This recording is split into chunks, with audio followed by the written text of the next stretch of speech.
नमस्कार दोस्तों, स्वागत है आप सभी का हमारे यूट्यूब चैनल पर। तो आज मैं आपसे बात करने वाला हूँ राजस्थान कर्मचारी चयन आयोग चयन बोर्ड की तरफ से जारी की गई नोटिफिकेशन के बारे में। ये वो सूचना है जो राजस्थान कर्मचारी चयन बोर्ड ने निकाला है। तो इस नोटिफिकेशन में उन्होंने वनपाल और वनरक्षक की सीधी भर्ती की परीक्षा के लिए ऑनलाइन आवेदन पत्र की मांग की है उन्होंने, यानी कि ऑनलाइन एप्लीकेशन मांगा है। तो वनपाल वो होता है जिसको हम इंग्लिश में बोलते हैं फॉरेस्टर, और वनरक्षक वो होता है जिसको हम बोलते हैं फॉरेस्ट गार्ड। ठीक है।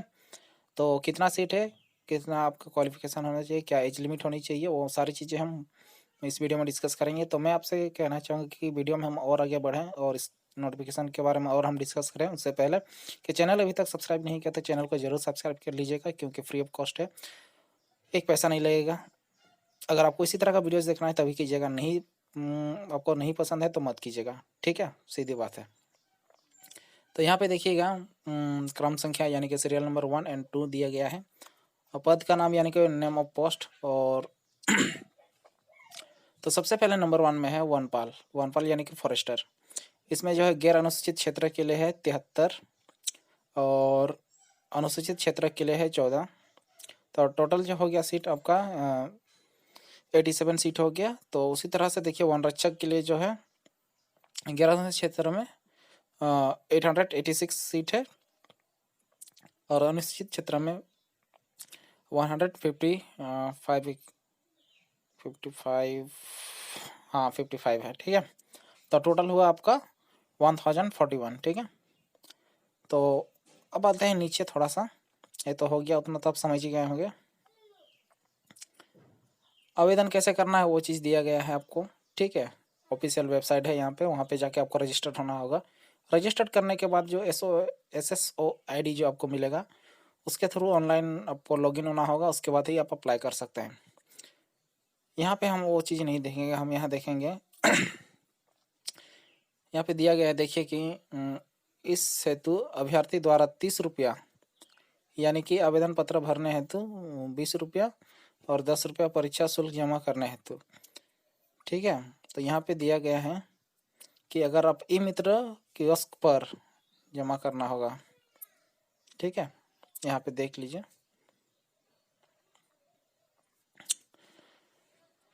उसके बाद सबमिट करना है। फीस जमा करने के बाद यदि आवेदन पर ट्रांजैक्शन फेल आ रहा है तो आवेदन भरा हुआ नहीं माना जाएगा। ये बात आप ध्यान दीजिएगा। यहाँ पे साफ साफ लिखा है उन्होंने कि आवेदन जब आप सबमिट करेंगे एवं फीस जमा करने के बाद यदि आवेदन पर ट्रांजैक्शन फेल आ रहा है तो आवेदन को भरा नहीं माना जाएगा। इस बात का आप ध्यान दीजिएगा। ई मित्र हेल्पलाइन नंबर भी है यहाँ पे। अगर आपको किसी भी तरह का कोई इशू हो, किसी भी तरह की कोई दिक्कत हो तो आप बेझिझक कॉल कर सकते हैं, वो आपकी सेवा के लिए ही बैठे रहते हैं।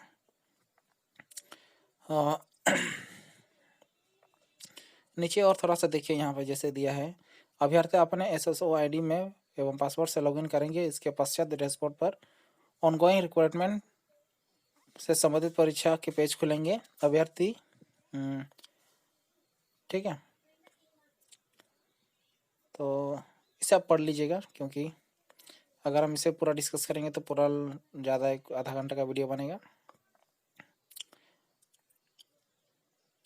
तो आप यहाँ पे एक चीज़ और ध्यान दीजिएगा, मैं आपको बता देता हूँ कि आवेदक अपने स्वयं का ही मोबाइल नंबर एवं ईमेल ID दर्ज करें तथा इसे नहीं बदलें। महत्वपूर्ण सूचनाएं आवेदन में दर्ज मोबाइल नंबर एवं ईमेल ID पर ही भेजी जाएगी। आपको किसी भी तरह की सूचना जो है वो आपके मोबाइल नंबर और ईमेल ID पर भेजी जाएगी। ठीक है, इसीलिए इन्होंने कहा है कि आपको अपना ही मोबाइल नंबर दीजिएगा और ईमेल ID दीजिए, और जो आप चेंज ना करें। ठीक है। इस भर्ती से संबंधित समस्त सूचनाएं बोर्ड की वेबसाइट के माध्यम से ही दी जाएगी, यानी कि कुछ भी जो भी उनको आपको बताना होगा वो आपकी इस वेबसाइट पर आप विजिट करते रहेंगे तो आपको वो चीज़ मिलेगा, आप अपडेट रहेंगे। ठीक है। अगर आप चाहें तो मेरे चैनल के थ्रू भी अपडेट रह सकते हैं। आप मेरे चैनल को सब्सक्राइब कर लीजिए, ताकि किसी भी तरह की अपडेट, छोटी मोटी अपडेट मैं अपने चैनल पर अपलोड करूँगा और आप उससे अपडेटेड रहेंगे। ठीक है। अब आते हैं परीक्षा शुल्क जो है, एग्जामिनेशन फीस जिसको हम बोलते हैं। तो यहाँ पे देखिए सामान्य वर्ग, आर्थिक रूप से कमजोर वर्ग, क्रीमी श्रेणी में अन्य पिछड़ा वर्ग, अति पिछड़ा वर्ग आवेदक हेतु 450 रुपया। राजस्थान के नॉन क्रीमी के श्रेणी एवं परीक्षा विभाग, अति परीक्षा विभाग के आवेदक हेतु 350 रुपये उनसे लिया जाएगा। समस्त विशेष योग्यजन और राजस्थान के अनुसूचित जाति अनुसूचित जनजाति आवेदक 250 रुपये उनसे लिया जाएगा। कार्मिक विभाग के परिपत्र संख्या ये तो छोड़िए, किस हिसाब से उनको लिया जा रहा है वो दिया गया है, ठीक है। यानी कि 2.50 लाख रुपये से कम है के लिए अनुसूचित जनता समान ही परीक्षा शुल्क 250 रुपये दे है, ठीक है। तो ये आपका एप्लीकेशन फ़ी होगा जो आपको जमा करना होगा, ठीक है। और इसको थोड़ा नीचे करते हैं। जैसा कि मैंने आपसे कहा था कि मैं सिर्फ आपको मेन चीज़ ही बताऊंगा, बाकी चीज़ें आप खुद पढ़ लीजिएगा। ऐसा नहीं कि सिर्फ इसी के लिए, आप कोई भी चीज़ें अभी कभी भी आप अप्लाई करते हैं तो नोटिफिकेशन को पूरा ध्यान से पढ़िए पहले, उसके बाद ही आप अप्लाई कीजिएगा। इससे क्या होगा, आप किसी भी चीज़ से अनजान नहीं रहेंगे, आपको हर चीज़ की ज्ञान रहेगी, ठीक है। जितना भी हमने कुछ देर पहले सीट जो शुरुआत में हमने देखा जो उन्होंने रखा है, यहाँ पे उन्होंने गैर अनुसूचित क्षेत्र में पूरा डिटेल मतलब और विस्तार से इन्होंने यहाँ पे टेबल बना के इन्होंने दिया है। वनपाल के लिए जो है सामान्य में कितना सीट रखा है, सामान्य के लिए, सामान्य महिला के लिए कितना रखा है, विधवा के लिए कितना रखा है, परिपक्वता के लिए कितना रखा है। अनुसूचित जाति में भी देखिए वैसे ही है, सामान्य के लिए कितना है, सामान्य महिला विधवा परिपक्वता के लिए कितना रखा है। अनुसूचित जनजाति के लिए देखिए उसी तरह से वन रक्षक का भी सेम उसी तरह से उन्होंने यह करके रखा है। अब देखिए यहाँ पे देखिए हॉरिजॉन्टल आरक्षण और क्षैतिज आरक्षण जिसको बोलते हैं हॉरिजॉन्टल रिजर्वेशन, जो एसिड अटैक के विक्टिम हैं उनके लिए भी सीट उन्होंने रखा है। वनपाल के लिए 3 है, वन रक्षक के लिए 35 सीट उन्होंने रखा है। भूतपूर्व सैनिक उनके लिए भी 9 सीट है, और वन रक्षक के लिए वनपाल में 9 है, वन रक्षक में 292 है। उत्कृष्ट खिलाड़ी यानी कि जो किसी नेशनल या इंटरनेशनल खेल में सम्मानित हो चुके हैं उनके लिए जो है 2 सीट है वनपाल में, और वन रक्षक में 18 सीट है, ठीक है। और उसी तरह से देखिए 12 जिले के सहारिया आदिम जाति के लिए भी उन्होंने सिर्फ 2 सीट रखा है वनपाल के लिए, ठीक है। आप इसको देख लीजिए, और बाकी वन रक्षक में कुछ नहीं रखा है इन्होंने। अब देखिए उसके बाद देखिए अनुसूचित क्षेत्र में उसी तरह से जैसा कि गैर अनुसूचित क्षेत्र का हमने देखा, उसी तरह से अनुसूचित क्षेत्र में देखिए वनपाल के लिए 14 है और वन रक्षक के लिए 155 है। तो इन्होंने भी सामान्य, अनुसूचित जाति, अनुसूचित जनजाति, तो सामान्य में जो सामान्य और सामान्य महिला और विधवा जो है और परिपक्वता जो भी है उनके लिए भी अलग अलग सब उन्होंने रिजर्व करके रखा है। तो अब आते हैं आगे, ठीक है। अब देखिए यहाँ पे आपकी पात्रता दी गई है। पात्रता जो है यानी कि क्वालिफिकेशन, एजुकेशन आपकी क्या होनी चाहिए, एलिजिबिलिटी क्या होनी चाहिए आपकी। वनपाल के लिए जो है राजस्थान माध्यमिक शिक्षा बोर्ड अजमेर से या केंद्रीय माध्यमिक शिक्षा बोर्ड से सीनियर सेकेंडरी या सरकार द्वारा उसके समतुल्य घोषित परीक्षा उत्तीर्ण होना चाहिए वनपाल के लिए, ठीक है, एजुकेशन क्वालिफिकेशन में। तो ये होना चाहिए आपके पास। वनपाल के लिए सेकंड जो कंडीशन है उन्होंने रखा, देवनागरी लिपि में लिखी हिंदी में कार्य करने तथा का ज्ञान तथा ज्ञान एवं संस्कृत, राजस्थान की संस्कृत का ज्ञान होना चाहिए। उसी तरह से वन रक्षक के लिए किसी भी मान्यता प्राप्त बोर्ड से माध्यमिक या उसके समतुल्य परीक्षा उत्तीर्ण होना चाहिए। उसके बाद वन रक्षक के लिए जो इन्होंने सेकंड कंडीशन रखा है वो देवनागरी लिपि में लिखी हिंदी में कार्य करने का ज्ञान एवं राजस्थान की संस्कृत का ज्ञान होना चाहिए, ठीक है। संस्कृति नहीं, संस्कृत का ज्ञान होना चाहिए, ठीक है। अब देखिए नीचे गाइस देखिए शारीरिक मापदंड एवं दक्षता आपकी क्या होनी चाहिए। अभ्यर्थी, पुरुष अभ्यर्थी के लिए जो ऊंचाई होनी चाहिए 163 सेंटीमीटर होनी चाहिए। सीने का घेराव जो है सामान्य में 84 होना चाहिए, फैला में 5 होना चाहिए, 5 सेंटीमीटर।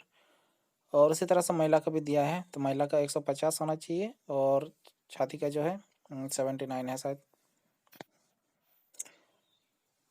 अब देखिए यहाँ पे ऊंचाई आपकी हाइट कितनी होनी चाहिए पुरुष के लिए, 152 सेंटीमीटर होनी चाहिए ऊंचाई, और महिला के लिए 145, ठीक है, यानी कि 145।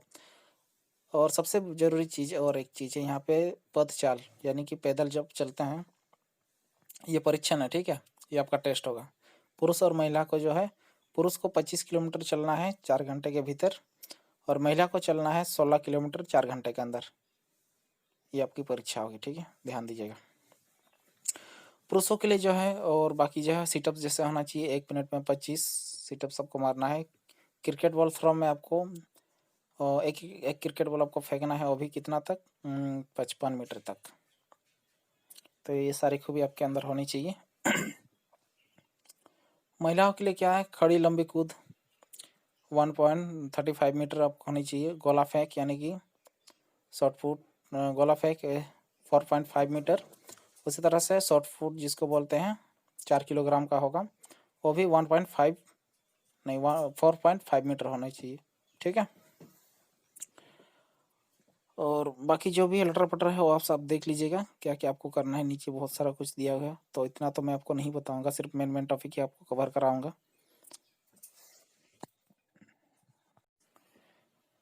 अब ये तो था सारी जितनी भी था मेन टॉपिक जो है, मेन जो भी था वो तो हम कवर कर चुके हैं, वो मैं आपको बता चुका हूँ।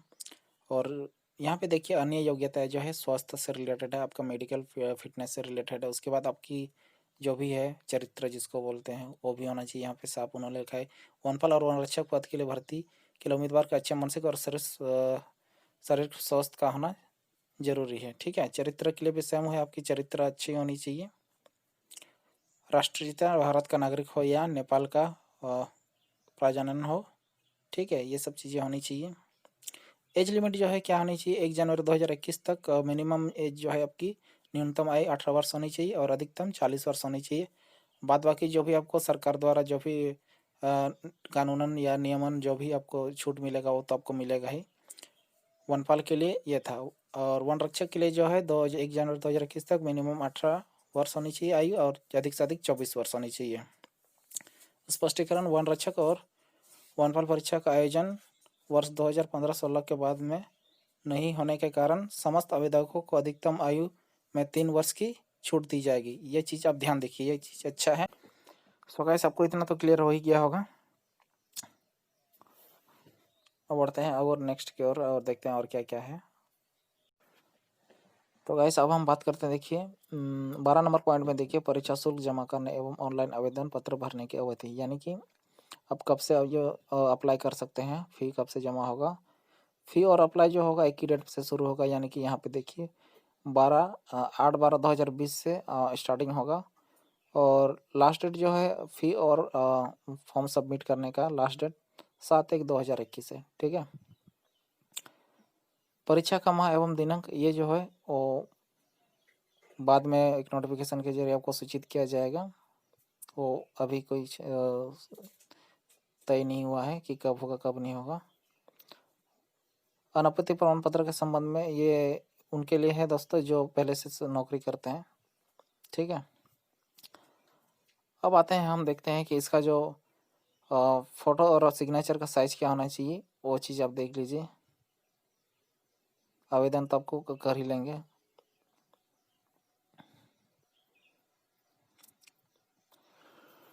है देखिए नीचे आपका 7 नंबर पॉइंट में देखिए, फ़ोटो और हस्ताक्षर स्कैन और अपलोड करने के लिए दिशा निर्देश। फ़ोटो का प्रारूप होना चाहिए, इसकी साइज 3.5 सेंटीमीटर इंटू 4.5 सेंटीमीटर होनी चाहिए। और फाइल का जो आकार होना चाहिए वो 50 KB से 100 KB तक होना चाहिए। स्कैन की गई फ़ोटो का आकार 100 KB से ज़्यादा नहीं होना चाहिए, इस बात का आप ध्यान दीजिएगा। जब आप अपलोड करेंगे तो इस चीज़ का आप ध्यान दीजिए। उसी तरह से सिग्नेचर जो अपलोड करना है वो आपको वो किस तरह से करना है, इसका भी फाइल का साइज जो होना चाहिए 20 KB से 50 KB के बीच होना चाहिए।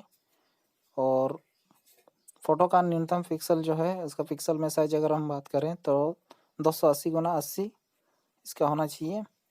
और अब आपको जो स्कैन करना है वो A4 साइज में सिग्नेचर करके 7 सेंटीमीटर ऊंचाई और 2 सेंटीमीटर या 7 सेंटीमीटर चौड़ाई और 2 सेंटीमीटर ऊंचाई के बीच आपको साइन करना है, उसके बाद स्कैन करके आपको अपलोड करना पड़ेगा। तो सारा चीज़ें आप जब भी अप्लाई करें तो सारा चीज़ों का ध्यान दीजिएगा। तो वीडियो कैसा लगा मुझे कमेंट करके ज़रूर बताइएगा, और अच्छा लगा हो तो वीडियो को लाइक कर दीजिएगा, और मिलते हैं नेक्स्ट वीडियो में। और हाँ, ये नोटिफिकेशन आपको मेरे डिस्क्रिप्शन में इसका लिंक मिलेगा, आप चाहे तो डाउनलोड करके पढ़ सकते हैं।